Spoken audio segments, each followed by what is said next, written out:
Dear friends, భారతదేశంలోని ఆంధ్రప్రదేశ్ రాష్ట్రంలో ఉన్న తిరుపతి శ్రీ వెంకటేశ్వర స్వామి ఆలయం ప్రపంచంలోని అత్యంత ధనిక ఆలయంగా పరిగణించబడుతుంది. ఈ ఆలయానికి ప్రతి నెల 300 నుండి 400 కోట్ల రూపాయలు విరాళాలుగా వస్తాయి. అసలు ఈ ఆలయం యొక్క మొత్తం ఆస్తి ఎంతో తెలుసా? అక్షరాల 2.5 లక్షల కోట్ల రూపాయలు, ఇంకా అంతకన్నా ఎక్కువే. ఇది ప్రపంచంలోని అనేక దేశాల బడ్జెట్ కంటే చాలా ఎక్కువ. అంతేకాదు, ఈ ఆలయం వద్ద 11 టన్నులకు పైగా బంగారం నిల్వ కూడా ఉంది. ఇందులో 1000 కేజీల బంగారు కిరీటం, 2.5 టన్నుల బంగారు కవచం, అలానే వేలాది బంగారు ఆభరణాలు ఉన్నాయి. అంటే ప్రపంచంలోనే అత్యంత ధనవంతుడైన దేవుడు మన తెలుగు గడ్డపైనే ఉన్నాడు. ఆయనే కలియుగ దైవం తిరుమల తిరుపతి శ్రీ వెంకటేశ్వర స్వామి. కానీ ఇంత సంపద ఉన్నప్పటికీ, ప్రపంచంలోనే అత్యంత ధనిక దేవుడిగా ఈయన ఉన్నప్పటికీ, కానీ వెంకటేశ్వర స్వామిని ఇంకా అప్పుల్లో ఉన్న దేవుడిగా ఎందుకు భావిస్తున్నారు? లోకమంతా కాపాడే ఆ వెంకన్న అప్పుల ఊబిలో ఇంకా ఎందుకు కూరుకుపోయాడు? ఎందుకు ఆయన అప్పు ఇంకా తీరటం లేదు? తిరుమల తిరుపతి వెంకటేశ్వర స్వామి ఆలయం ఇది ప్రపంచంలోనే ఒక ప్రత్యేకమైన ఆలయం ఇది. అయితే ఇప్పటికీ ఈ ఆలయం మనం ఆశ్చర్యపోయే ఎన్నో రహస్యాలతో కూడి ఉంది. ఇక్కడ జరిగే అద్భుతాలు విజ్ఞాన శాస్త్రానికి మరియు మానవ ఆలోచనకు అతీతమైనవి. ఈ ఆలయం సాక్షాత్తు ఆ శ్రీ మహావిష్ణువే వైకుంఠం నుండి ఈ తిరుమల కొండపైకి కదిలి వచ్చి ఇక్కడ విగ్రహ రూపంలో శిలగా మారి ఇక్కడ ఆయన కొలువు తీరాడు అని చెబుతారు. అంటే ఇక్కడ గుడిలో ఉన్న శ్రీ వెంకటేశ్వర స్వామి యొక్క విగ్రహం ఎవరూ చెక్కింది కాదు, స్వయంగా వెలిసింది అని చెబుతారు. కానీ ఆ విగ్రహం యొక్క రహస్యాలు ఇప్పటికీ మనల్ని ఆశ్చర్యపరుస్తూనే ఉన్నాయి. ఇక్కడ జరిగే అద్భుతాలు విజ్ఞాన శాస్త్రానికి అలానే మానవ ఆలోచనకు అతీతమైనవి. ఆలయ గర్భగుడిలో ఎల్లప్పుడూ ఫ్యాన్లు నడుస్తూనే ఉంటాయి. అంతేకాదు, ఆ గర్భగుడిలో ఏసీలు కూడా 24 గంటలు నడుస్తూనే ఉంటాయి. లోపల ఉష్ణోగ్రత కూడా ఎప్పుడు 20 డిగ్రీల సెల్సియస్ కంటే తక్కువగానే ఉంటుంది. అయినప్పటికీ శ్రీ వెంకటేశ్వర స్వామి విగ్రహం నుండి ఎల్లప్పుడూ ఎందుకు చెమట కారుతూ ఉంటుంది? అవును మిత్రులారా, స్వామివారి నుదుటి మీద, ముఖం మీద నీటి బిందువులు ఎప్పుడు, ప్రతి నిమిషం, ప్రతి గంటకి ఎప్పుడు ఏర్పడుతూనే ఉంటాయి. పూజారులు పదే పదే పట్టు వస్త్రంతో ఆ చెమటలను తుడుస్తూ ఉంటారు. ఇక్కడ మనం ఆలోచించాల్సిన విషయం ఏమిటంటే, ఒక నిర్జీవమైన రాయికి చెమట ఎలా పడుతుంది? ఇది దేవుడి లీల కాక మరేంటి అని ప్రతి ఒక్క భక్తుడు అంటారు. అంతేకాదు, ఇక స్వామివారి విగ్రహానికి పచ్చ కర్పూరంతో అభిషేకం చేస్తారు. ఈ పచ్చ కర్పూరం ఏ రాయి మీద పూసినా ఆ రాయి కొన్ని రోజులకే పగిలిపోతుంది. కానీ వేల సంవత్సరాలుగా స్వామివారి విగ్రహానికి ఈ పచ్చ కర్పూరం పూస్తున్నా కూడా ఆ విగ్రహానికి ఏమీ కావట్లేదు. పైగా స్వామివారికి స్నానం చేయించేటప్పుడు ఆయన గుండెల మీద సాక్షాత్తు లక్ష్మీదేవి ఆకారం కనిపిస్తుందట. మరి దీని వెనుక ఉన్న అసలు నిజమేమిటి? ఈ విగ్రహం ఎందుకు ఇంత అద్భుతమైనదిగా ఉంది? ఇక్కడ మీకు మైండ్ పోయే మరో ఆశ్చర్యకరమైన విషయం ఏమిటంటే, స్వామివారి విగ్రహం వెనుక ఆయన వీపు భాగాన్ని ఎవరు చూడకూడదు, చూడడానికి కూడా అస్సలు ప్రయత్నించకూడదు. అలా చూసిన వారికి కళ్ళు పోతాయని, తీవ్రమైన పరిణామాలు ఎదురు పడతాయని ఒక నమ్మకం. ఆ విగ్రహం వెనక ఉన్న భాగాన్ని చూడడం ప్రతి ఒక్కరికి నిషిద్ధం. దీని వెనక రహస్య సొరంగాలున్నాయని నమ్ముతారు. అయితే ఇక్కడ మనం గ్రహించాల్సిన విషయం ఏమిటంటే, 1937లో రామానుచార్యులు అనే ఒక పూజారి కుతూహలంగా విగ్రహం వెనక్కి వెళ్ళి చూశారట. అక్కడ ఆయన చూసింది చాలా దిగ్భ్రాంతికరమైనది. మరుసటి రోజే ఆయన కంటి చూపు పోయి ఆయనకి మాట కూడా పడిపోయింది. అసలు ఆయన అక్కడ ఏమి చూశారు? అతను అక్కడ ఏమి చూశాను అని చెప్పాడు. అసలు ఆ విగ్రహం వెనక ఏముంది? ఇంకా ఆలయంలో లభించే ప్రసాదం వెనుక కూడా, అంటే లడ్డు వెనుక కూడా ఒక పెద్ద రహస్యమైన కథ దాగి ఉంది. ఇది కూడా చాలా మందికి తెలీదు. ఇక్కడ ప్రతిరోజు 3 లక్షల నుండి 5 లక్షల లడ్డూలు తయారు చేస్తారు. ఏ లడ్డు గమనించినా ఆ లడ్డుకి ప్రతి లడ్డుకు కూడా కాటా కూడా వేయరు. కానీ ఆ లడ్డుల యొక్క రుచి, బరువు ప్రతి ఒక్కటి ఒకేలాగా ఉంటాయి. అది ఎలా సాధ్యపడుతుంది? కానీ దానికంటే ఆశ్చర్యపోయే విషయం ఏమిటో తెలుసా? ఈ ఆలయంలో ఉపయోగించే వస్తువులన్నీ ఒక రహస్యమైన గ్రామం నుండి వస్తాయి. అది ఈ ఆలయం నుండి 23 కిలోమీటర్ల దూరంలో ఉంది. కానీ ఈ రోజు వరకు ఎవ్వరూ కూడా ఆ గ్రామానికి వెళ్ళలేకపోయారు. ఈ విషయం కూడా మీలో చాలా మందికి తెలియదు. అసలు దీని వెనక ఉన్న అంతు చిక్కని రహస్యం ఏమిటి? అంతేకాదు, ఈ ఆలయంలో సరిగ్గా వెంకటేశ్వర స్వామి యొక్క విగ్రహం ముందు ఒక దీపం వెలిగించబడి ఉంటుంది. ఆ దీపం 1000 సంవత్సరాలుగా ఇప్పటికీ అక్కడ వెలుగుతూనే ఉంది. అది కూడా నూనె మరియు ఒత్తి లేకుండా. ఇది ఎలా సాధ్యం? అలానే ఈ దీపాన్ని ఎవరు వెలిగించారు? నేను ఈ దీపం యొక్క అసలు సత్యాన్ని మీకు చెప్పినప్పుడు మీరు కూడా ఖచ్చితంగా ఆశ్చర్యపోతారు. మీరు తిరుపతిలో ఉన్న ఈ ఆలయానికి వెళితే మీకు అక్కడ ఒక ఆచారం కనిపిస్తుంది. అదే కేశదానం. అంటే భక్తులు వాళ్ళ యొక్క తల వెంట్రుకల్ని స్వామివారికి వేల సంఖ్యలో ప్రతిరోజు దానం చేస్తూ ఉంటారు. కానీ ఎందుకు అలా? దీని వెనక మీకు తెలియని ఒక ఆశ్చర్యకరమైన నిజం ఉంది. ఇంకా ఆశ్చర్యపోయే విషయం ఏమిటంటే, అక్కడ ఉన్న వెంకటేశ్వర స్వామి యొక్క విగ్రహంపై ఉన్న జుట్టు నిజమైనది. అలానే వేలాది సంవత్సరాల పురాతనమైనది అని తేలింది. ఎందుకంటే ఈ జుట్టు అసలు రాలదు, అస్సలు చిక్కుపడదు. ఇది విజ్ఞాన శాస్త్రమా లేదా మన అవగాహనకు అందని ఏదైనా అద్భుతమా? ఇప్పుడు అత్యంత ముఖ్యమైన ప్రశ్న ఏమిటంటే ఈ ఆలయాన్ని ఎవరు మరియు ఎప్పుడు నిర్మించారు? ఇది చరిత్రకారులను ఆశ్చర్యపరిచిన అత్యంత కష్టమైన ప్రశ్న. కొంతమంది ఏమో కొన్ని కోట్ల సంవత్సరాల క్రితం నుండే ఈ ఆలయం అక్కడ ఉంది అని అంటారు. మరికొంతమంది ఏమో అక్కడ ఈ ఆలయం ఏర్పడి 4000 నుండి 5000 సంవత్సరాలే అయింది అని అంటారు. ఏది నిజం, ఏది అబద్ధం? అసలు ఈ ఆలయం ఎప్పుడు ఏర్పడింది? 1987లో ఏఎస్ఐ అంటే ఆర్కియాలజికల్ సర్వే ఆఫ్ ఇండియా చరిత్రకారులు ఈ ఆలయం యొక్క వయసును తెలుసుకోవడానికి అక్కడ కార్బన్ డేటింగ్ చేసినప్పుడు అక్కడ అకస్మాత్తుగా వాళ్ళ యొక్క పరికరాలన్నీ పనిచేయడం ఆగిపోయాయి. దీంతో వాళ్ళకి అక్కడ కళ్ళు చెదిరిపోయే నిజాలు తెలిసాయి. దీంట్లో వెంటనే వాళ్ళు అక్కడ తట్టాబుట్ట అన్ని సర్దుకొని తిరిగి వెళ్ళిపోయారు. అసలు అక్కడ అప్పుడు వాళ్ళకి కళ్ళు చెదిరిపోయే నిజాలు ఏమి తెలిసాయి? అంతేకాదు ఆలయానికి సంబంధించిన అనేక నిజాలు సామాన్య ప్రజల నుండి దాచపడుతున్నాయని నమ్ముతారు. 2020లో నాసా యొక్క ప్రాజెక్టు గరుడ ఆ తిరుపతి యొక్క కొండపై అధ్యయనం జరిగింది. ఆ పరిశోధనలో వాళ్ళు కనుగొన్నది చూసి నాసా శాస్త్రవేత్తలు కూడా ఆశ్చర్యపోయారు. కానీ ఈ నివేదికను ప్రచురించడానికి ముందే అది మూసివేయబడింది. అసలు ఆ నివేదికలో ఏముంది? 2035 సంవత్సరం గురించి అందరినీ ఆశ్చర్యపరిచే విషయం అందులో ఏముంది? ఆలయం వద్ద 11 టన్నులకు పైగా బంగారు నిల్వ ఉంది. అందులో వెంకటేశ్వర స్వామి విగ్రహానికి అలంకరించిన కిరీటమే 1000 కిలోగ్రాములు. కానీ ఇక్కడ అత్యంత రహస్యమైనది ఏమిటంటే ఈ కిరీటంలో ఉన్న కృష్ణమణి. కానీ ఇక్కడ మనం ఆశ్చర్యపోయే విషయం ఏమిటంటే వెంకటేశ్వర స్వామి కిరీటంలో ఉన్న డైమండు అది కోహినూరు కంటే చాలా ఖరీదైనది. కోహినూరు డైమండు ఈ ప్రపంచంలో కేవలం ఒకే ఒక్కటి ఉంది. అసలు ఆ మణి యొక్క అసలు నిజమేమిటి? విష్ణు పురాణంలో కౌస్తవ మణిగా ప్రస్తావించబడిన మణి ఇదేనా? ఇలాంటివి ఇంకా ఎన్నో రహస్యాలు ఇక్కడ దాగి ఉన్నాయి. అవి మీ ఊహకు కూడా అందవి. అయితే రండి, ఈ వీడియోలో ఆ రహస్యాలన్నింటినీ ఒక్కొక్కటిగా డీప్ డౌన్గా ఛేదిస్తూ వద్దాం.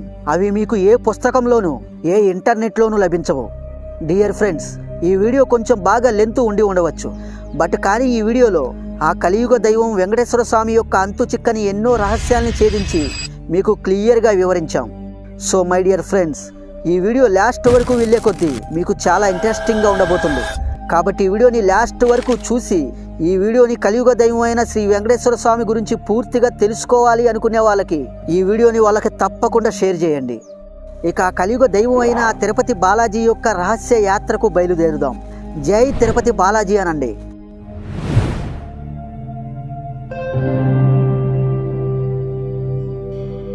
అసలు ఈ ఆలయాన్ని విజయనగర సామ్రాజ్యపు గొప్ప పాలకుడైన ఆ శ్రీకృష్ణ దేవరాయలు నిర్మించారని చెబుతారు.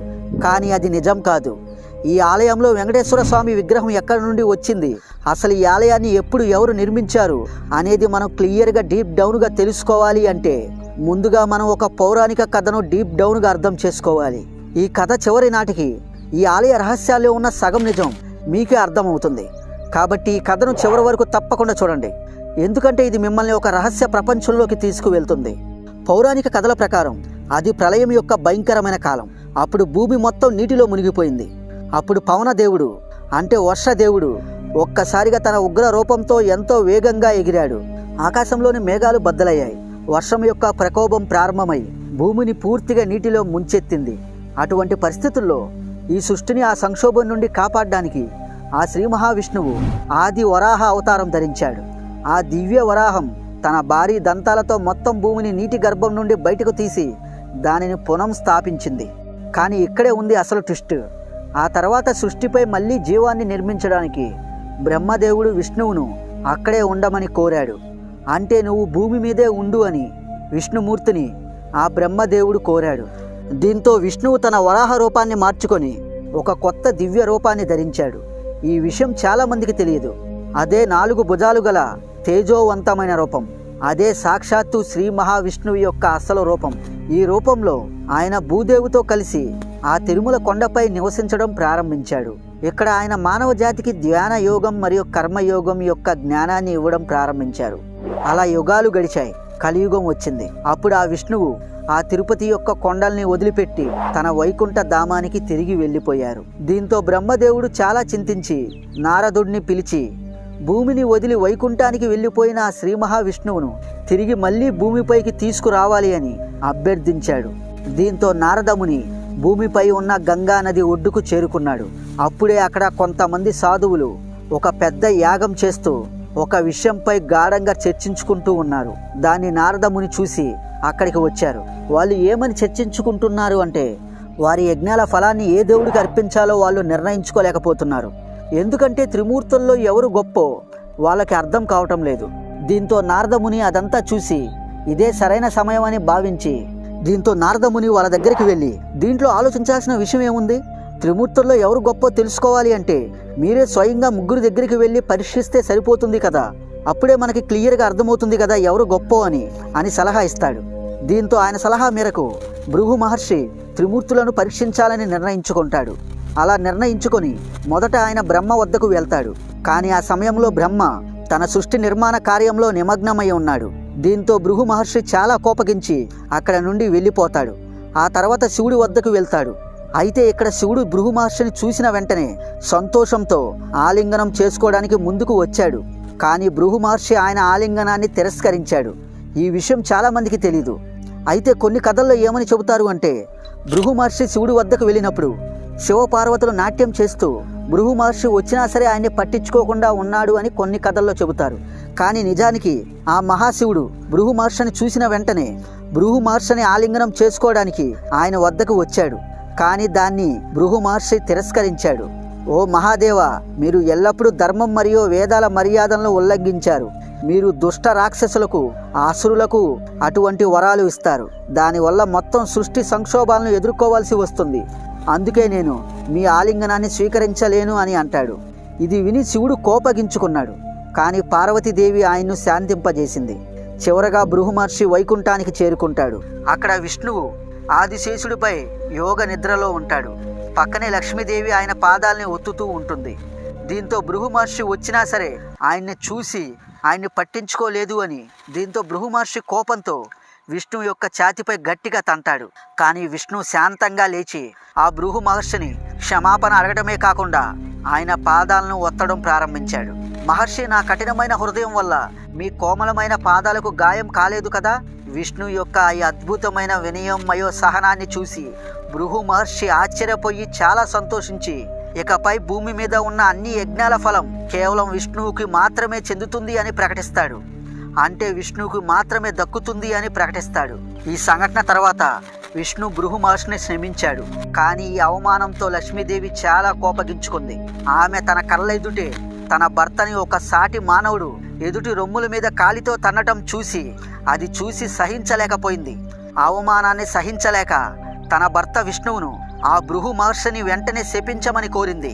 కానీ విష్ణుమూర్తి అలా చేయలేదు. దీంతో ఎంతో కోపగించిన లక్ష్మీదేవి ఆ వైకుంఠ లోకాన్ని విడిచిపెట్టి తపస్సు చేయడానికి భూలోకానికి వచ్చింది. అలా ఆమె వైకుంఠాన్ని విడిచిపెట్టి మానవులు నివసించే భూమి మీదకు వచ్చి మహారాష్ట్రలోని కొల్హాపూర్ అనే ఒక ప్రదేశంలో ధ్యానం చేయడం ప్రారంభించింది. ఫ్రెండ్స్, ఈ స్టోరీని మీరు చాలా మంది దగ్గర నుంచి వినే ఉంటారు. కానీ ఒక్కొక్కరు ఒక్కొక్క విధంగా రకరకాలుగా చెబుతూ ఉంటారు. కానీ మనం ఈ వీడియోలో ఫుల్ డీటెయిల్గా చెప్తున్నాం. ఇది మీరు ఇక్కడ గ్రహించాలి. ఇలా తన భార్య తనని వదిలి భూమి మీదకి వెళ్ళిపోవడంతో ఈ విషయంలో విష్ణువు చాలా దుఃఖించాడు. ఆయనకు వైకుంఠంలో ఒంటరితనం అనిపించింది. ఆ తర్వాత ఆయన కూడా వైకుంఠాన్ని విడిచి భూమిపైకి మానవుడిగా వచ్చి లక్ష్మీదేవిని వెతకడం ప్రారంభించాడు. అలా భూమి మీదకి వచ్చి దట్టమైన అడవుల్లో తిరుగుతూ నదుల ఒడ్డున కూర్చొని ఏడుస్తూ పర్వత శిఖరాల నుండి లక్ష్మి లక్ష్మి అని పిలుస్తూ ఉండేవాడు. కానీ లక్ష్మీదేవి ఎక్కడా కనిపించలేదు. చివరికి అలిసిపోయి ఆయన తిరుపతిలోని వెంకటేశ్వర పర్వతంలో ఒక చెట్టు కింద ఉన్న పెద్ద చీమల పుట్టలో ఆశ్రయం పొందాడు. దీంతో విష్ణువు యొక్క పరిస్థితి శివుడు బ్రహ్మదేవుడు చూసి చాలా దుఃఖించి ఆయనకు సహాయం చేయాలని నిర్ణయించుకున్నారు. అలా నిర్ణయించుకొని శివుడు మరియు బ్రహ్మదేవుడు ఆవు మరియు దూడ రూపాన్ని ధరించి భూమి మీదకి వచ్చి లక్ష్మీదేవి వద్దకు చేరుకున్నారు. లక్ష్మీదేవి వారిద్దరిని ఆనాటి పాలకుడైన చోళరాజుకు అప్పగించింది. దీంతో రాజు వారిని తన రాజభవనంలోని పశుశాలలో ఉంచి వారి బాధ్యతను ఒక పశువుల కాపరికి అప్పగించాడు. ఇలా కొన్ని రోజుల పాటు పాలు ఇచ్చిన తర్వాత ఒకరోజు ఆవు అకస్మాత్తుగా పాలు ఇవ్వడం మానేసింది. ఆ తర్వాత ఒక రహస్యమైన సంఘటన జరగడం ప్రారంభించింది. ఆవు రోజు కొంత సమయం పాటు అదృశ్యమయ్యేది. అలానే తిరిగి వచ్చేసరికి దాని పొదుగు ఖాళీగా ఉండేది. దీంతో పశువుల కాపరి ఆశ్చర్యపోయాడు. ఇలా ఒకరోజు అతను ఆవుని చాటుగా వెంబడించగా అది తిరుమల కొండపై ఉన్న ఒక పెద్ద చీమల పుట్ట వద్దకు వెళ్ళి తన పాలంతా దానిలో పోయడం చూశాడు. అతను జాగ్రత్తగా చూసినప్పుడు ఆశ్చర్యపోయాడు. ఆ పుట్ట లోపల స్వయంగా విష్ణువు కూర్చొని ఉన్నాడు. ఆయన ఆ పాలను తాగి తన ఆకలిని తీర్చుకుంటున్నాడు. అయితే మీరు ఇక్కడ అనుకోవచ్చు, ఆయన దేవుడు కదా, ఆయనకి ఆకలి దప్పికలు ఎందుకు అవుతాయి అని. విష్ణుమూర్తి వైకుంఠాన్ని వదిలి భూమి మీదకి ఒక సాధారణ మానవుడిగా వచ్చాడు. అంటే మనలాంటి ఒక సాధారణ మనిషిగా, శ్రీనివాసుడిగా ఒక మానవ రూపంలో భూమి మీదకి వచ్చినప్పుడు ఆయనకి ఎటువంటి శక్తి ఉండదు. ఆయన కూడా మనలాగా ఒక సాధారణ మనిషిగానే ఉంటాడు. కాబట్టి ఆయనకు కూడా మనలాగా ఆకలి దప్పికలు ఉంటాయి. ఇలా ఆయన ఆ పాలను తాగి తన ఆకలిని తీర్చుకుంటున్నాడు. ఇది చూసిన కోపంతో పశువుల కాపరి ఆవు వైపు గొడ్డలి విసిరాడు. అంటే ఇక్కడ పశువుల కాపరి ఆయన విష్ణుమూర్తి అని పశువుల కాపరికి తెలియదు, సాధారణ మనిషి అని అనుకున్నాడు. దీంతో ఆ పశువుల కాపరి అది చూసి కోపంతో పశువుల కాపరి ఆవు వైపు ఒక గొడ్డల్ని విసిరాడు. అప్పుడు ఒక అద్భుతం జరిగింది.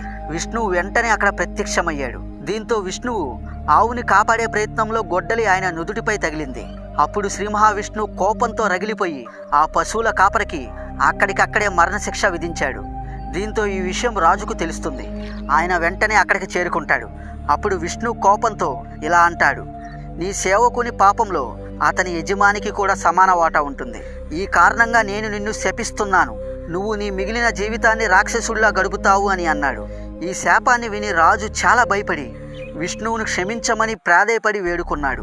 అప్పుడు విష్ణువు యొక్క కోపం కొంచెం చల్లారి రాజుకు పెట్టిన శాపానికి విరుగుడుగా రాజుకు వరం ఇస్తూ, ఓ రాజా, నీ తర్వాతి జన్మ ఆకాశరాజుగా ఉంటుంది. నీకు పద్మావతి అనే కుమార్తె పుడుతుంది. నీ కూతురు పద్మావతిని నాకే ఇచ్చి పెళ్లి చేస్తావు అని వరం ఇచ్చాడు. దీంతో ఆమె వివాహం నా వెంకటేశ్వర స్వామి స్వరూపంతో జరుగుతుంది అని అన్నాడు. ఆ తర్వాత కొంతకాలానికి ఆ రాజు చనువు చాలించి ఆకాశరాజుగా పునర్జన్మ పొందాడు. అంటే ఆ రాజు ఆకాశరాజుగా జన్మించాడు. అలానే ఆయన ఇంట్లో వెంకటేశ్వర స్వామి చెప్పినట్లుగానే పద్మావతి అనే అందమైన కన్య జన్మించింది. అదే సమయంలో విష్ణువు కూడా వకుల అనే ఒక పేద సాధ్వి ఇంట్లో శ్రీనివాసుడిగా జన్మించాడు. అయితే విష్ణువు జన్మించిన ఆ కుటుంబం చాలా పేదరికానికి చెందినది. ఇప్పుడు నెమ్మదిగా శ్రీనివాసుడి వయసు అలానే పద్మావతి వయసు పెరగడం ప్రారంభమైంది. చూస్తుండగానే వారు వివాహ వయసుకు చేరుకున్నారు. అయితే ఒకరోజు పద్మావతి తన స్నేహితులతో కలిసి అడవిలో తిరుగుతుంది. అదే సమయంలో అకస్మాత్తుగా బాగా కోపంతో ఉన్న ఒక అడవి ఏనుగు వారి వైపు వేగంగా దూసుకొచ్చింది. దీంతో వారు చాలా భయపడ్డారు. కానీ అప్పుడే శ్రీనివాసుడు అక్కడికి వచ్చి ఆమెను రక్షించాడు. దీంతో తొలి చూపులోనే పద్మావతి శ్రీనివాసుడికి చాలా అట్రాక్ట్ అయ్యింది. ఇద్దరు ఒకరినొకరు తొలి చూపులోనే ఇష్టపడ్డారు. ఈ విషయాన్ని పద్మావతి తన తండ్రి ఆకాశరాజుకు చెప్పింది. అంటే నేను శ్రీనివాసుడిని ప్రేమిస్తున్నాను అని, అతన్ని పెళ్లి చేసుకుంటాను అని, అంటే నేను శ్రీనివాసుడు అనే ఒక అబ్బాయిని ఇష్టపడుతున్నాను అని తన తండ్రి ఆకాశరాజుకు చెప్పింది. మొదట ఆయన తిరస్కరించాడు. ఎందుకంటే శ్రీనివాసుడు చాలా పేద కుటుంబానికి చెందినవాడు. కానీ ఒకరోజు రాత్రి ఆకాశరాజు కలలో విష్ణువు ప్రత్యక్షమయ్యి తనకి ఇచ్చిన వరం గురించి చెబుతాడు. దీంతో ఆకాశరాజుకు అర్థమయ్యి, పోయిన జన్మలో నేను ఒక రాజుని, ఇలా విష్ణువు నాకు వరం ఇచ్చాడు అని అలా తెలుసుకొని, దీంతో ఆకాశరాజు పద్మావతిని శ్రీనివాసుడికి ఇచ్చి వివాహం చేయడానికి అంగీకరించాడు. కానీ ఇక్కడే వచ్చింది అతి పెద్ద చిక్కు. వారిద్దరి వివాహానికి ఒక షరతు పెట్టబడింది. అదేమిటంటే వరుడి పక్షం వధువు పక్షానికి కొంత డబ్బు ఇవ్వాలి, అంటే కట్నం ఇవ్వాలి అన్నమాట. ఈ రోజుల్లో పెళ్లి కూతురు వాళ్ళు పెళ్లి కొడుక్కి ఇస్తారు. కానీ ఆ రోజుల్లో పెళ్లి కొడుకు వారు పెళ్లి కూతురికి కట్నం చెల్లిస్తారు. అదే ఆకాశరాజు ఒక షరతు పెట్టింది. కానీ శ్రీనివాసుడు చాలా పేద కుటుంబానికి చెందినవాడు. దీంతో శ్రీనివాసుడు బాగా ఆలోచించి బాగా ధనానికి అధిపతి అయిన కుబేరుడు దగ్గరికి వెళ్ళి ఆయన్ని కలుస్తాడు. దీంతో ఆయన్ని కలిసి ఆయన వద్ద కొంత డబ్బు అప్పుగా తీసుకొని, కలియుగం ముగిసేలోపు నేను నీ వద్ద తీసుకున్న ఈ అప్పును వడ్డీతో సహా నీకు తిరిగి ఇస్తాను అని కుబేరుడికి ఒక వాగ్దానం కూడా చేస్తాడు. అంటే కుబేరుడికి ఒక మాట ఇస్తాడు. దీంతో కుబేరుడు ఒప్పుకొని శ్రీనివాసుడి వివాహానికి చాలా డబ్బుని అప్పుగా ఇస్తాడు. అది ఎంత అంటే తన పెళ్లి కోసం 1.5 కోటి బంగారు నాణేలను కుబేరుడి నుండి అప్పుగా తీసుకుంటాడు. కలియుగం ముగిసేలోపు ఈ అప్పును వడ్డీతో సహా తీరుస్తాను అని కుబేరుడికి గట్టిగా హామీ ఇస్తాడు. అందుకని వెంకటేశ్వర స్వామిని వడ్డీ కాసుల వాడు అని అంటారు. అలా వెంకటేశ్వర స్వామి ఆ అప్పుతో పద్మావతిని గ్రాండ్గా వివాహం చేసుకున్నాడు. ఈ కారణంగానే నేటికి ఆ వెంకటేశ్వర స్వామిని అప్పుల్లో ఉన్న దేవుడిగానే భావిస్తారు. ఇక్కడికి వచ్చే భక్తులు తమ సంపాదనలో కొంత భాగాన్ని దేవుడికి దానం చేస్తూనే ఉంటారు. దాని ద్వారా ఆయన తన అప్పును త్వరగా తీర్చుకోగలడు అని. అందుకే మిత్రులారా, తిరుపతి వెళ్ళి భక్తులు స్వామివారికి సమర్పించే ప్రతి పైసా ఆయన కుబేరుడికి తీర్చాల్సిన అప్పు కోసమే. మనం మన దేవుడికి అప్పు తీర్చడంలో సహాయం చేస్తున్నాం. ఈ భావనే అక్కడికి వచ్చే భక్తులను స్వామివారి పైన భక్తులకి మరింత ప్రేమని నింపుతుంది. కానీ ఇక్కడే ఉంది అసలు ట్విస్ట్. అలా శ్రీనివాసుడు పద్మావతికి వివాహం జరిగినప్పుడు ఈ విషయం అంతా లక్ష్మీదేవికి తెలుస్తుంది. దీంతో ఈ విషయం తెలిసి మొదటి భార్య అయిన లక్ష్మీదేవి అగ్గి మీద గుగ్గిలంలాగా చాలా కోపగిస్తుంది. తన భర్త మరొక కన్యను వివాహం చేసుకున్నాడని తెలిసి ఆమె నమ్మలేకపోయింది. దీంతో లక్ష్మీదేవి అక్కడికి వచ్చి పద్మావతితో గొడవకు దిగుతుంది. వారిద్దరి మధ్య చాలా వివాదం చెలరేగుతుంది. అలా తన భార్యలిద్దరూ అలా తీవ్రంగా గొడవ పడడం చూసిన శ్రీనివాసుడు ఆయన ఉన్న పొజిషన్ నుండి సరిగ్గా 6 అడుగులు వెనక్కి జరిగి కళ్ళు మూసుకొని విగ్రహంగా మారిపోతాడు. అంటే ఆ బాధను తట్టుకోలేక అక్కడే ఆయన శిలగా మారిపోయాడు. ఇదే విగ్రహం నేడు తిరుపతి బాలాజీ ఆలయంలో శ్రీ వెంకటేశ్వర స్వామిగా పూజించబడుతుంది. ఇలా తన భర్త విగ్రహంగా మారడం చూసి లక్ష్మీదేవి మరియు పద్మావతి తమ తప్పులను గ్రహించి వాళ్ళు ఇద్దరు కూడా అప్పుడు శ్రీనివాసుడి విగ్రహంలో లీనమయ్యారని నమ్ముతారు. ఈ కారణంగానే నేటికి వెంకటేశ్వర స్వామి విగ్రహానికి స్నానం చేయించేటప్పుడు ఆయన ఛాతీలో లక్ష్మీదేవి పద్మావతి ప్రతిబింబం కనిపిస్తుంది అని నమ్ముతారు. ఈ కారణంగానే స్వామివారి స్నానం తర్వాత పూజారులు ఆయనకు కింద దోవతి కట్టి పై శరీరాన్ని చీరతో అలంకరిస్తారు. ఇది విష్ణువు మరియు లక్ష్మీదేవి అద్భుతాలకు సజీవ సాక్ష్యం. కానీ మిత్రులారా, ఈ ఆలయాన్ని ఎవరు మరియు ఎప్పుడు నిర్మించారో మీకు తెలుసా? అసలు ఈ ఆలయం నిర్మాణం ఎప్పుడు నిర్మించబడిందో అనేది ఇప్పటికీ ఒక సందేహమే. ఐఐటి మద్రాస్ వాళ్ళు 2018లో జరిపిన పరిశోధనలో ఈ ఆలయం యొక్క గోడల్లో ఉపయోగించిన రాళ్ల మధ్య దూరం ఖచ్చితంగా 0.02 అంగుళాలుగా కనుగొన్నారు. అంటే ఇప్పుడు ఉన్న ఆధునిక లేజర్ టెక్నాలజీ లేకుండా ఇంత ఖచ్చితంగా అప్పుడు అలా నిర్మించడం అసాధ్యం. కానీ వేలాది సంవత్సరాల క్రితం ఇది సాధ్యమైంది. అసలు ఈ ఆలయాన్ని ఇంత టెక్నాలజికంగా ఆధునికంగా ఎవరు నిర్మించారు? అయితే ఈ ఆలయ నిర్మాణం యొక్క అసలు సత్యాన్ని ఇప్పుడు మనం డీటెయిల్డ్గా తెలుసుకుందాం. డియర్ ఫ్రెండ్స్, ఎక్కడి వరకు మీరు ఈ వీడియోను చూశారు అంటే కలియుగ దైవం అయిన శ్రీ వెంకటేశ్వర స్వామి గురించి పూర్తిగా తెలుసుకోవాలి అని మీరు చాలా ఇంట్రెస్ట్ చూపిస్తున్నారు అని నాకు అర్థమైంది. ఇంకా ఇక్కడ నుండి ఈ వీడియో చాలా ఇంట్రెస్టింగ్గా ఉండబోతుంది. కొంచెం శ్రద్ధ పెట్టి జాగ్రత్తగా వినండి. మిత్రులారా, ఈ విగ్రహం ఇక్కడికి ఎలా వచ్చిందో మీరు ఇప్పటివరకు తెలుసుకున్నారు. కానీ ఇప్పుడు మేము మీకు ఈ ఆలయ నిర్మాణం యొక్క కథను చెబుతాము. ఆ కథను విన్నాక మీరే ఆశ్చర్యపోతారు. తిరుపతి యొక్క ఈ ఆలయ నిర్మాణం యొక్క చరిత్ర అనేక శతాబ్దాల అభివృద్ధి కథను చెబుతుంది.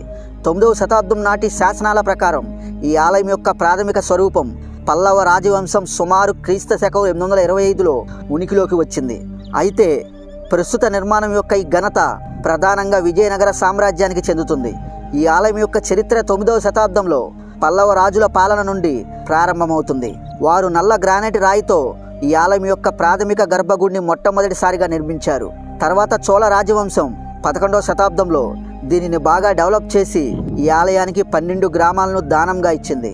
తర్వాత అసలు ఈ ఆలయానికి నిజమైన వైభవం విజయనగర సామ్రాజ్య పాలనలో జరిగింది. శ్రీకృష్ణ దేవరాయలు 1509 నుండి 1529 సంవత్సరాల మధ్య ఈ ఆలయానికి స్వర్ణ గోపురాన్ని నిర్మించి ఈ ఆలయానికి 30 గ్రామాలను అర్పించారు. తర్వాత మరాఠా పాలకుడు రఘునాథరావు పేష్వా 1750వ సంవత్సరంలో వెండితో చేసిన భారీ సింహాసనాన్ని ఈ ఆలయానికి దానం చేశారు. ఇంకా బ్రిటిష్ కాలంలో ఈ ఆలయ నిర్వహణ మహంతుల చేతిలో ఉండేది. తర్వాత 1933వ సంవత్సరం వచ్చే నాటికి ఈ ఆలయాన్ని డెవలప్ చేసిన టీటీడీ నేడు దేశంలో 300కు పైగా హిందూ ఆలయాల్ని నిర్వహిస్తుంది. ఈ ఆలయ ప్రాంగణంలో 1200కు పైగా శాసనాలు, వాటిని ఆర్కియలాజికల్ సర్వే ఆఫ్ ఇండియా కనుగొన్న 10వ శతాబ్దం రహస్య సొరంగాలు దాగి ఉన్నాయి. ప్రస్తుతం ఇది ప్రపంచంలోని అత్యంత ధనిక ఆలయాల్లో ఒకటిగా ఉంది. ఇక్కడ ప్రతి సంవత్సరం లక్షలాది మంది భక్తులు దర్శనానికి వస్తారు.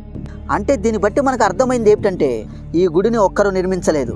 ఈ గుడిని ఎన్నో శతాబ్దాలుగా ఎంతమందో రాజులు కట్టించారు. పల్లవులు, చోళులు, పాండ్యులు, చివరగా విజయనగర రాజులు దీనిని ఒక అద్భుత కట్టడంగా మార్చారు. కానీ మిత్రులారా, ఈ ఆలయం యొక్క అసలు మిస్టరీ దాని నిర్మాణంలో కాదు, దాని కింద ఉంది. ఈ ఆలయం కింద 7 రహస్య సొరంగాలు దాగి ఉన్నాయని చెబుతారు. కానీ ఈ రహస్య సొరంగాలతో కూడిన ఈ విషయాలన్నీ మనం తెలుసుకున్నప్పుడు ఈ ఆలయాన్ని ఏ దేవుడు లేదా ఏ రాజు నిర్మించలేదని మనకు సూచిస్తున్నాయి. కానీ ఈ ఆలయ నిర్మాణం అనేక సంవత్సరాలుగా లెక్కలేనన్ని రాజులచే జరిగింది. దాని నిర్మాణంలో అనేక రహస్యాలు దాగి ఉన్నాయని చెబుతారు.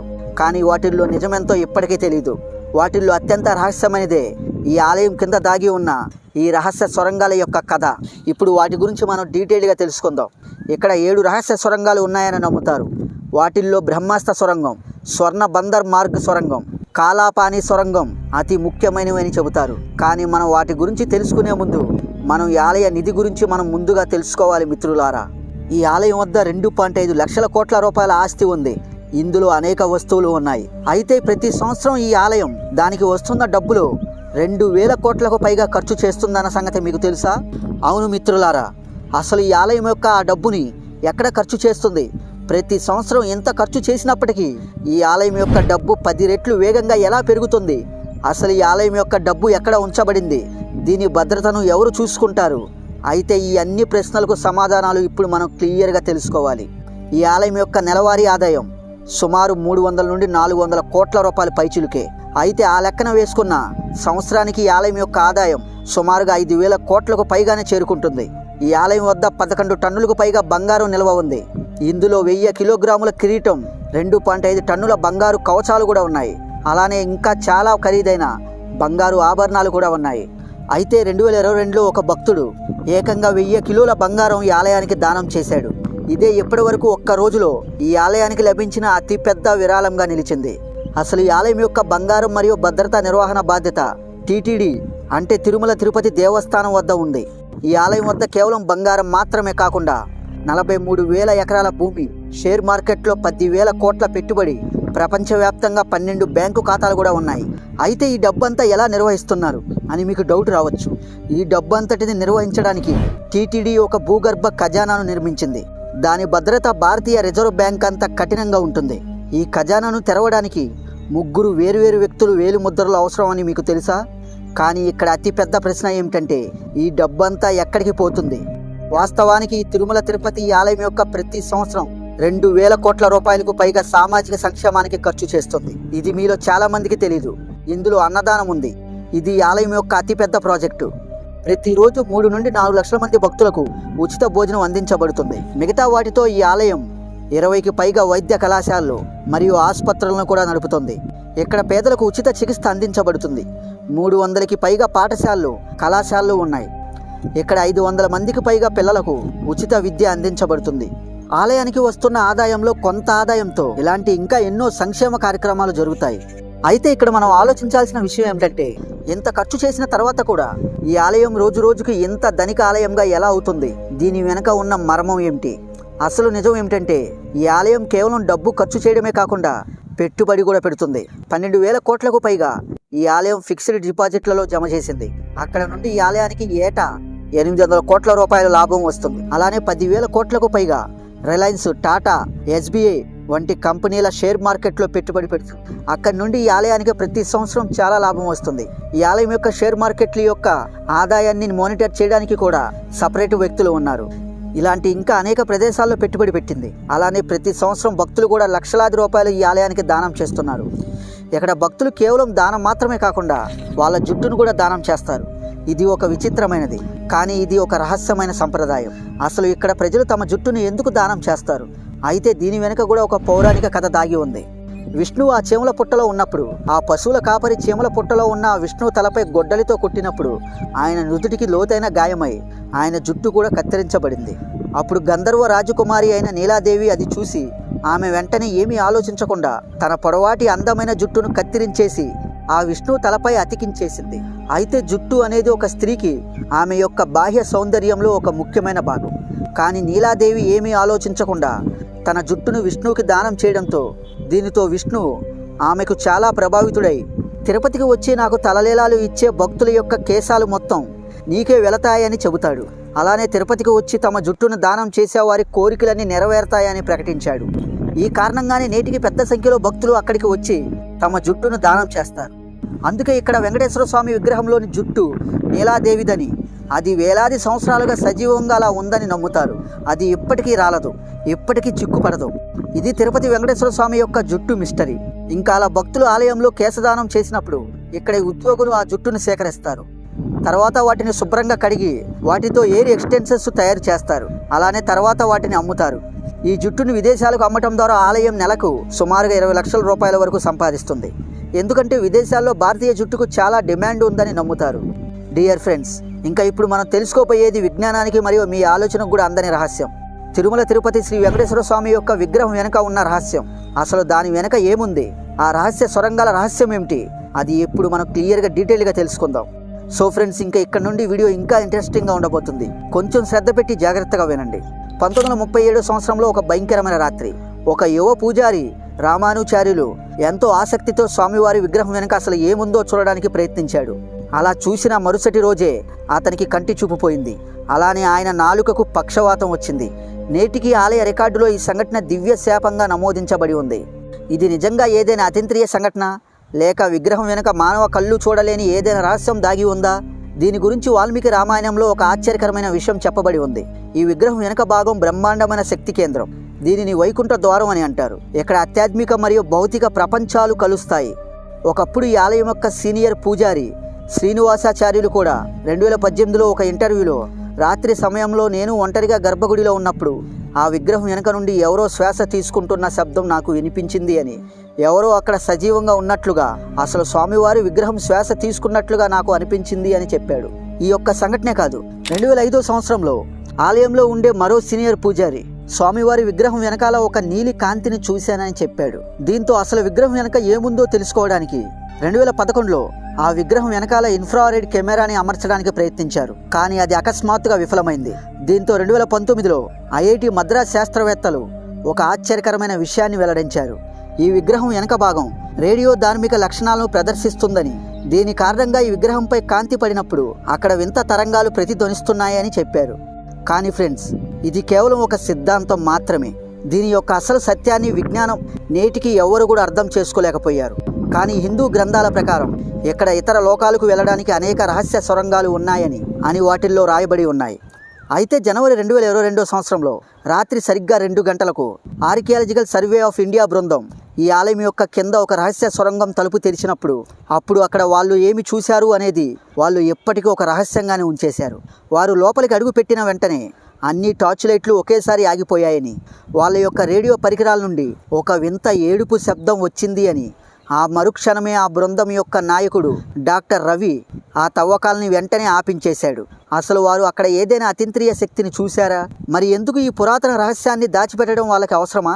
హిందూ ధర్మశాస్త్రాల ప్రకారం ఇక్కడ 7 సొరంగాలు ఉన్నాయి. వాటి గురించి మనం మొదటగా ఇప్పుడు తెలుసుకుందాం. మొదటిది బ్రహ్మాస్త్ర సొరంగం. ఈ సొరంగం చివర ఒక శక్తివంతమైన అస్త్రం ఉందని, దానిని ఉపయోగించిన వాడు అత్యంత శక్తిమంతుడు అవుతాడని నమ్ముతారు. 1993లో బ్రిటిష్ ఇంజనీర్లు దీనిని కనుగొనడానికి ప్రయత్నించారు. కానీ ఆ అన్వేషణలో 5 ఇంజనీర్లు ఆ రహస్య సొరంగాల్లో రహస్యంగా అదృశ్యమయ్యారు. ఆ తర్వాత వారు ఈ అన్వేషణను ఆపేశారు. ఇంకా ఈ ఆలయం కింద ఉన్న 2వ సొరంగం స్వర్ణ బందర్ బార్గ్. విజయనగర సామ్రాజ్యపు రాజైన శ్రీకృష్ణదేవరాయలు ఇక్కడ 500 టన్నుల బంగారం నిల్వ ఉంచారని నమ్ముతారు. గ్రౌండ్ పెనిట్రేటింగ్ రాడర్ సర్వే చేసినప్పుడు ఇక్కడ అనేక ఊహించలేని మరియు అద్భుతమైన లోహాలు కనుగొనబడ్డాయి. అంటే ఖనిజాలు బయటపడ్డాయి. అలాంటి ఖనిజాలు ప్రపంచంలో ఎక్కడా లేవు. ఇక 3వ సొరంగం, దీనినే కాలాపాని సొరంగం అని అంటారు. దీని లోపల ఒక తెలియని నల్ల నీటి లాంటి ద్రవం నిండి ఉంది. 2001లో దీని నమూనాలను తీసుకున్నారు. అప్పుడు ల్యాబ్ టెక్నీషియన్ దీన్ని పరీక్షించడానికి ప్రయత్నించినప్పుడు అతని కంటి చూపు పోయింది. అసలు ఇది ఎలా జరిగింది? డియర్ ఫ్రెండ్స్, తిరుపతి బాలాజీ యొక్క రహస్యమైన కథలు ఎక్కడితో ముగియలేదు. అయితే ఇక్కడ వీటన్నిటికంటే అసలైన ఆశ్చర్యకరమైన రహస్యం శ్రీ వెంకటేశ్వర స్వామి విగ్రహం నుండి నిరంతరం కారే చెమట. ఈ ఆలయ గర్భగుడి ప్రాంగణంలో ఫ్యాన్లు నిరంతరం నడుస్తూనే ఉంటాయి. కానీ స్వామివారి విగ్రహం నుండి ఎల్లప్పుడూ చెమట కారుతూనే ఉంటుంది. పూజారులు క్రమం తప్పకుండా ఎప్పటికప్పుడు స్వామివారి విగ్రహాన్ని పట్టు వస్త్రాలతో తుడుస్తూనే ఉంటారు. కానీ కొద్దిసేపటికి ఆ విగ్రహం మళ్ళీ చెమటతో తడిసిపోతుంది. అంతేకాకుండా ఈ విగ్రహం దగ్గరికి వెళ్ళి చూస్తే సముద్రపు అలల యొక్క సౌండ్ వినిపిస్తూనే ఉంటుంది. వీటి వల్ల శ్రీ వెంకటేశ్వర స్వామి యొక్క భక్తులు ఈ విగ్రహం కాదని, ఈ విగ్రహం అనేది సజీవంగా ఉన్న ఒక విగ్రహం అని ఎప్పటికీ బలంగా భావిస్తారు. అయితే ఒక నమ్మకం ప్రకారం వెంకటేశ్వర స్వామి యొక్క విగ్రహ పాదాల నుండి వైకుంఠంలోని పవిత్ర నది విరజ ప్రవహిస్తుంది అని నమ్ముతారు. అంతేకాకుండా ఈ ఆలయ ప్రాంగణంలో ఉన్న స్వామివారి పుష్కరిణి నది కూడా ఈ నదితో అనుసంధానించబడి ఉంటుందని నమ్ముతారు. ఈ అద్భుతమైన వాస్తవాల వల్లే అక్కడికి వచ్చే భక్తుల యొక్క విశ్వాసాలు శ్రీ వెంకటేశ్వర స్వామి మీద బలంగా బలపరుస్తున్నాయి. ఇక్కడ స్వయంగా విష్ణువు నివసిస్తారని, ఈ కారణంగా తిరుపతి అనేది కలియుగ వైకుంఠం అని అంటారు. అసలు స్వామివారి విగ్రహం నుండి చెమట నిరంతరం ఎలా కారుతుంది? దీని వెనుక కూడా అనేక కథలు ప్రచారంలో ఉన్నాయి. భక్తులు మరియు పూజారుల యొక్క నమ్మకం ఏమిటంటే, తిరుపతిలో ఉన్న శ్రీ వెంకటేశ్వర స్వామి యొక్క విగ్రహం సాక్షాత్తు వైకుంఠంలో ఉన్న శ్రీ మహావిష్ణువే అని, శ్రీ మహావిష్ణువు వైకుంఠాన్ని వదిలి ప్రస్తుతం తిరుపతిలో విగ్రహ రూపంలో కొలువు తీరాడు అని వాళ్ళు నమ్ముతారు. అందువల్లే స్వామివారి విగ్రహం అది విగ్రహం కాదు అని, అది సజీవంగా ఉండటం వల్ల దానికి చెమట కారుతుంది అని భక్తులు మరియు పూజారుల యొక్క గట్టి నమ్మకం. అయితే దీని వెనక ఒక కథ కూడా చెబుతారు. కొందరు ఈ విషయాన్ని గజేంద్ర మోక్షం అనే ఒక పురాణ కథతో కూడా జోడిస్తారు. ఈ కథ భాగవత్ పురాణం 8వ స్కందంలో ఉంది. పూర్వం ఇంద్రదుమ్యుడు అనే ఒక మహాధార్మికుడైన రాజు ఉండేవాడు. అతను శ్రీ మహావిష్ణువుకి పరమ భక్తుడు. అయితే ఒకసారి అతను తన నివాస ప్రాంతంలో ఒక తపస్సులో పూర్తిగా లీనమై ఉన్నాడు. అప్పుడు అగర్ష మహర్షి అతని వద్దకు వస్తాడు. అప్పుడు ఆ రాజు ఆ మునిని గమనించకుండా తన ధ్యానంలో కొనసాగుతుండడంతో ఆ మునికి కోపం వచ్చింది. అప్పుడు ఆ ముని ఆ రాజుని ఇలా శపించాడు: నీవు రాజువై ప్రజలను పాలించాల్సిన వాడివి, ధర్మాన్ని పాటించాల్సిన వాడివి, కానీ అహంకారంతో మునులను కూడా గౌరవించట్లేదు. కనుక నువ్వు తదుపరి జన్మలో గజేంద్రుడిగా ఏనుగుగా అవతరిస్తావు అని శపించాడు. అలా అగస్త్య ముని యొక్క శాపం కారణంగా ఆ ఇంద్రధన్యుడు అనే ఆ రాజు తర్వాత జన్మలో త్రికూట పర్వతం సమీపంలో ఒక సరస్సు వద్ద గజరాజుగా జన్మించాడు. కానీ అతను చాలా శక్తివంతమైనవాడు. తనతో పాటు చాలా ఏనుగులు ఉండేవి. ఇలా అతను తన భార్య, పిల్లలతో, ఇతర ఏనుగులతో ఆ పర్వత ప్రాంతంలో అడవిలో నివసించేవాడు. అయితే ఒకరోజు అతను స్నానం చేయడానికి ఒక సరస్సుకు వెళ్ళాడు. ఆ నీటిలో ఉన్న ఒక మొసలి ఒక్కసారిగా అతని పాదాలని గట్టిగా పట్టుకుంది. అంటే ఆ ఏనుగు పాదాలని గట్టిగా పట్టుకుంది. దీంతో గజేంద్రుడు తన శక్తినంతా ఉపయోగించి తలకిందులుగా తన్నాడు. కానీ మొసలి వదల్లేదు. దీంతో ఆ ప్రమాదాన్ని చూసి ఇతర ఏనుగులు కూడా, కుటుంబ సభ్యులు కూడా భయపడి పరుగులు తీశారు. దీంతో గజేంద్రుడు ఒంటరిగా మిగిలిపోయాడు. ఇప్పుడు అతని శక్తి తగ్గిపోయింది. అతని శరీరం వీచి పడుతుంది. గజేంద్రుడు బాగా బలహీన పడిపోయాడు. కానీ ఆ నీటిలో ఆ మొసలి మాత్రం అతని కాలు మాత్రం విడిచిపెట్టలేదు. ఇప్పుడు ఏం చేయాలి అన్న విషయం తెలియక దీంతో అహంకారంతో కూడిన బలాన్ని వదిలేసి చివరగా గజేంద్రుడు తన మనసులో ఒక గాఢమైన ఆధ్యాత్మిక భావనతో నిమగ్నమయ్యి ఒక తామర పువ్వు తీసుకొని ఆకాశం వైపు చూపిస్తూ ఇలా అంటాడు: ఓ నారాయణ, శరణం శరణం. ఓ శ్రీహరి, నీకు శరణు వచ్చినాను, నన్ను రక్షించు అని తన గుండెల్లో నుంచి పిలిచాడు. అతని నోట్లో మాటలు రాకపోయినా హృదయంతో పిలిచాడు. భగవంతుడిపై విశ్వాసంతో పిలిచాడు. దీంతో అతను గొంతు పొయ్యేలా ఆ శ్రీ మహావిష్ణువుని ప్రార్థించాడు. దీంతో వైకుంఠంలో లక్ష్మీదేవితో ఉన్న శ్రీ మహావిష్ణువు గజేంద్రుడి యొక్క గంభీరమైన శరణమైన పిలుపుని వినగానే తక్షణమే స్పందించి, నా భక్తుడు నన్ను పిలుస్తున్నాడు, ఒక్క క్షణం కూడా ఆలస్యం చేయలేను అని లక్ష్మీదేవితో చెప్పి గరుడు వాహనంపై వచ్చి గజేంద్రుడిని చూస్తాడు. గజేంద్రుడు కాళ్ళు మొసలి పట్టుకొని వదలకుండా ఎంతో వేదనతో ఉండడాన్ని చూస్తాడు. దీంతో వెంటనే శ్రీ మహావిష్ణువు తన చేతిలో ఉన్న సుదర్శన చక్రాన్ని ఆ మొసలి మీదకి వదిలి ఆ మొసలి యొక్క తలని నరికేస్తాడు. దీంతో విష్ణువు గజేంద్రుడిని దగ్గరికి తీసుకొని ఇలా ఆశీర్వదిస్తాడు: నీకు భగవంతుడిపై నమ్మకం ఉంది, నువ్వు నిజమైన భక్తివంతుడివి, అందుకే నేను నువ్వు పిలిచిన వెంటనే దిగి వచ్చాను, నీకు మోక్షం కలుగుతుంది అని ఆశీర్వదిస్తాడు. అప్పుడు ఆ గజేంద్రుడు అనుకుంటాడు, మన బలం, బంధువులు ఎప్పుడూ సహాయం చేయలేరు. మనిషి ఎంత గొప్పవాడైనా ఒకప్పుడు ఓ నిస్సహాయ స్థితిలో పడిపోతాడు. అప్పుడు మన హృదయం నుండి భగవంతుణ్ణి పిలిస్తే ఆయన ఆలస్యం లేకుండా తక్షణమే వస్తాడు. ప్రతి మనిషికి దేవుడిపై భక్తి ఉంటే చాలు అని అర్థం చేసుకుంటాడు. ఇలా తిరుపతిలో ఉన్న శ్రీ వెంకటేశ్వర స్వామి తన భక్తుల యొక్క బాధల్ని ప్రతిరోజు విని తన భక్తుల యొక్క బాధల్ని తీర్చడానికి ప్రతిరోజు శ్రమిస్తాడు. కాబట్టి అందుకే ఆయన యొక్క విగ్రహం నుండి చెమట కారుతుంది అని భక్తుల యొక్క బలమైన విశ్వాసం. అయితే దీనికి సమాధానంగా సైంటిస్టులు ఏమని చెప్తున్నారు అంటే, ఆ స్వామివారి విగ్రహం యొక్క నిర్మాణ పదార్థం శాలిగ్రామ శిలతో తయారైందని చెప్పారు. ఇది సాధారణ రాయి కాదు, హిమాలయాల నుండి గండకీ నదిలో దొరికే ఒక అరుదైన రాయి. శాలిగ్రామ శిల జియోలాజికల్గా చూస్తే ఇది ఒక రకమైన పోరిస్, అంటే రంధ్రాలు కలిగిన, అంటే గాలి తేమకు కొంతమేర తేలిగ్గా గ్రహించే లక్షణం కలిగిన పదార్థం. తిరుపతిలోని గాలి తేమ ఉష్ణోగ్రతలు రోజు మారిపోతుంటాయి. ఉదయం చల్లగా ఉంటుంది, అందువల్ల విగ్రహం చల్లగా ఉంటుంది అని. ఆలయంలో దీపాలు, వేడి, మంత్రోచ్చారణ శక్తి, పెద్ద సంఖ్యలో భక్తుల యొక్క శరీర తాపం వల్ల ఆ గాలి వేడెక్కుతుంది. దీంతో విగ్రహంపై ఆ ఘర్షణ, ఉష్ణతాపం, తేమ ఒక సమయంలో పెరిగి ఒక రకమైన ద్రవ్య బిందువులు ఈ విగ్రహం నుండి ఏర్పడుతున్నాయి అని శాస్త్రవేత్తలు చెప్తున్నారు. ఏదేమైనా స్వామివారి విగ్రహం నుండి చెమట కారటం అనేది ఇప్పటికీ ఒక మిస్టరీనే. మీకు క్లియర్గా అర్థమైంది అని నేను అనుకుంటున్నాను. అంతేకాదు ఈ ఆలయ ప్రాంగణంలో ఉన్న స్వామివారి పుష్కరిణి కూడా ఈ నదితో అనుసంధానించబడిందని నమ్ముతారు. ఈ అద్భుతమైన వాస్తవాలన్నీ భక్తుల యొక్క విశ్వాసాన్ని మరింతగా బలపరుస్తున్నాయి. ఇక్కడ స్వయంగా విష్ణువు నివసిస్తారని, ఈ కారణంగా తిరుపతి కలియుగ వైకుంఠం అని అంటారు. అయితే డియర్ ఫ్రెండ్స్, ఇప్పటివరకు వీటన్నిటితో పాటు ఇక్కడ అత్యంత ఆశ్చర్యకరమైన విషయం ఏమిటంటే, ఈ ఆలయ గర్భగుడిలో వెంకటేశ్వర స్వామి విగ్రహం ముందు వేలాది సంవత్సరాలుగా ఒక దీపం ఇప్పటికీ నిరంతరం వెలుగుతూనే ఉంది. అది ఎప్పుడు కూడా ఆరిపోలేదు. అది కూడా ఎలాంటి నూనె ఒత్తి లేకుండా. అసలు దీని వెనుక ఉన్న నిజం ఏమిటి? అలానే వెంకటేశ్వర స్వామి యొక్క ఆలయానికి సామాగ్రి వచ్చే ఆ అద్భుతమైన గ్రామం యొక్క రహస్యం ఏమిటి? కానీ నేటి వరకు ఆ గ్రామానికి ఎవరూ చేరుకోలేకపోయారు. అసలు ఎందుకు అలా? అయితే ఈ రహస్యాల్ని ఇప్పుడు ఛేదిద్దాం. ఒకటి కాదు, రెండు కాదు, సుమారు 1000 సంవత్సరాలుగా వెలుగుతున్న ఆ దీపం శాస్త్రవేత్తలను ఆశ్చర్యపరిచింది. 1000 సంవత్సరాల క్రితం మొదటిసారిగా ఈ దీపాన్ని వెలిగించినప్పటి నుండి నేటి వరకు ఇది ఒక్క క్షణం కూడా ఆరలేదు. ఇది పురాణ కథ కాదు, ఆలయ టీటీడీ చరిత్ర రికార్డుల్లో నమోదు చేయబడిన ఒక నిజం. కానీ ఇక్కడ అత్యంత ఆశ్చర్యకరమైన విషయం ఏమిటంటే ఈ దీపం నూనె మరియు ఒత్తి లేకుండా ఎలా వెలుగుతుంది.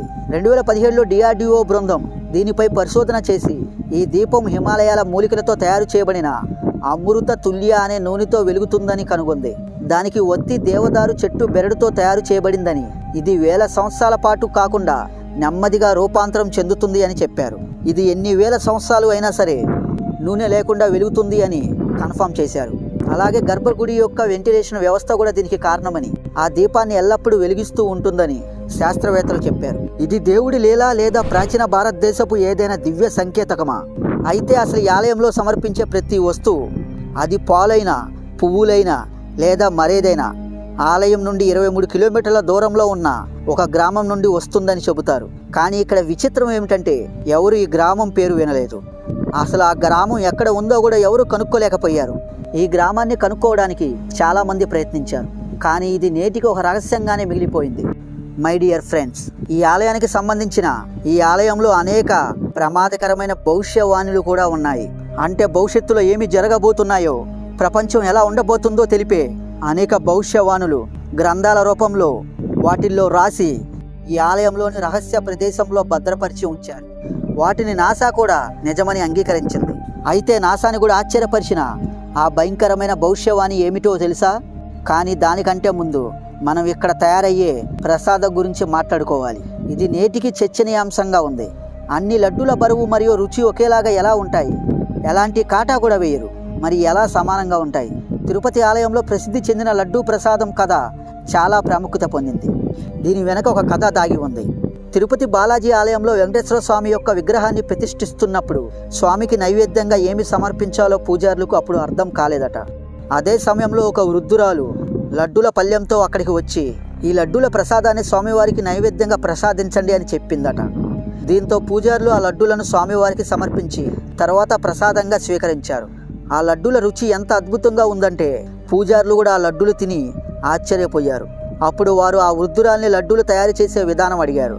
వృద్ధురాలు లడ్డూలు తయారు చేసే విధానాన్ని చెప్పి కొద్దిసేపటికి అక్కడి నుండి అదృశ్యమైపోయింది. సంఘటన ద్వారా ఆ వృద్ధురాలు ఎవరో కాదు, స్వయంగా లక్ష్మీదేవే అని, స్వామివారికి ప్రసాదం యొక్క సంకేతం ఇవ్వడానికి అక్కడికి వచ్చింది అని నమ్ముతారు. అప్పటి నుండి ఈ లడ్డూలు తిరుపతి బాలాజీ ఆలయంలో తయారు చేయబడుతున్నాయి. ఇది లడ్డూల ప్రసాదాల యొక్క సంగతి. ఇప్పుడు నాసాను కూడా ఆశ్చర్యపరిచిన ఆ భవిష్యవాణి గురించి మాట్లాడుకుందాం.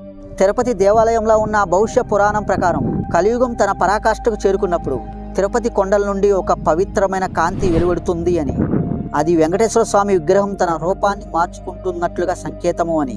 2018 నాటి నాసా గోప్య నివేదికలో కూడా తిరుపతి పర్వతం కింద ఒక తెలియని శక్తి వనరు చురుగ్గా ఉందని, అది ప్రతి సంవత్సరం 0.3% చొప్పున పెరుగుతుందని కనుగొనబడింది.